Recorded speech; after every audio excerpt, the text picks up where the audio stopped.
어떤 새로운 이론이든 가장 먼저 받는 질문은 정확성에 관한 것입니다. 무엇을 근거로 그렇게 판단하는가? 개인의 느낌과 객관적 분석은 어떻게 구분되는가? 해석의 신뢰성은 어떻게 확보되는가? 하는 질문입니다. 잉태 기반 추명론 역시 같은 질문을 받습니다. 그리고 이 질문에 답하기 위해 중요한 위치를 차지하는 것이 시각화 관측과 교차 검증 구조입니다. 먼저 시각화 관측이란 일반적인 시각으로 사물을 보는 의미와는 다릅니다. 이 책에서 말하는 시각 센서 활성화는 대상자의 현재 전달되고 있는 기운의 상태, 흐름, 응집도, 전달 구조 등을 이미지적 형태로 인지하는 능력을 뜻합니다. 어떤 사람은 그것을 색감처럼 느끼고 어떤 사람은 형태나 밀도처럼 인식하며 어떤 사람은 방향성과 압력감으로 받아들입니다. 표현 방식은 다르지만 공통점은 언어 이전의 정보로 감지된다는 점입니다. 이는 매우 개인적인 능력처럼 보일 수 있습니다. 실제로 사람마다 감각의 강도와 표현 방식이 다르기 때문에 단순히 한 사람만의 체험으로 체계를 세우는 것은 상당히 위험한 일입니다. 바로 이 지점에서 잉태 기반 추명론은 중요한 원칙을 둡니다. 보이는 것만 믿지 않고 반드시 검증 가능한 구조로 전환해야 한다는 점입니다. 즉 시각화 관측은 출발점일 수는 있어도 최종 결론이 되어서는 안 됩니다. 감지된 정보는 반드시 다른 경로를 통해 다시 확인되어야 하며 반복적으로 일치할 때만 해석 데이터로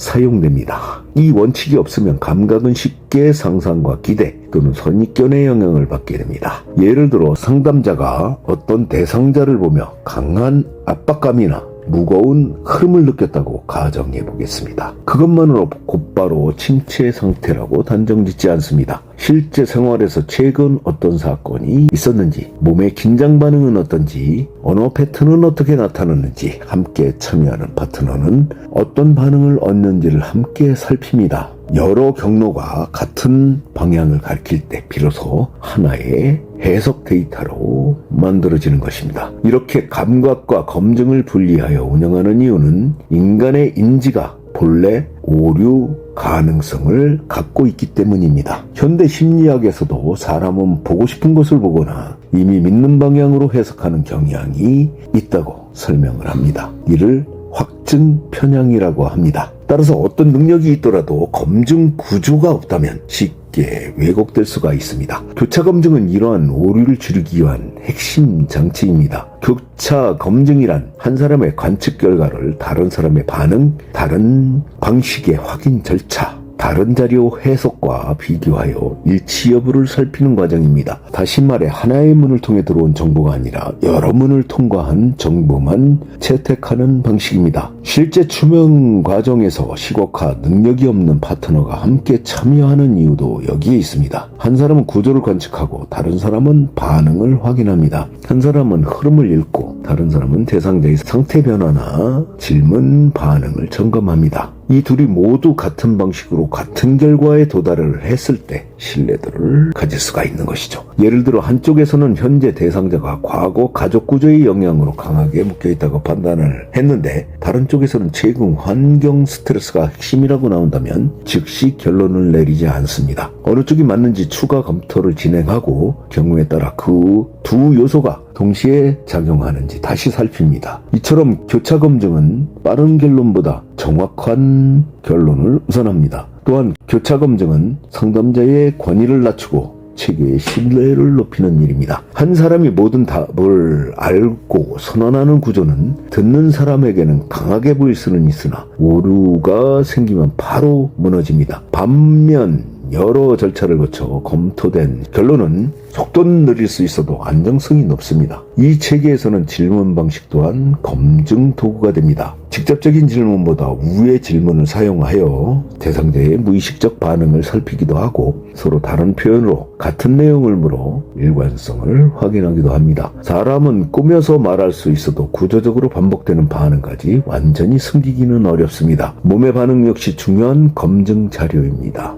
특정 주제에서 어깨가 굳어지거나 호흡이 얕아지거나 시선이 흔들리는 경우가 있습니다. 이는 단독으로 판단하지 않지만 다른 자료와 일치하면 의미 있는 단서가 됩니다. 결국 말, 몸, 감각, 생활사 정보가 함께 맞물릴 때 해석의 정밀도가 높아집니다. 시각화 관측은 종종 오해를 받습니다. 특별한 능력이나 신비 체험으로만 여겨지기 때문입니다. 그러나 이 체계 안에서는 시각화 능력, 그것을 절대화하지 않습니다.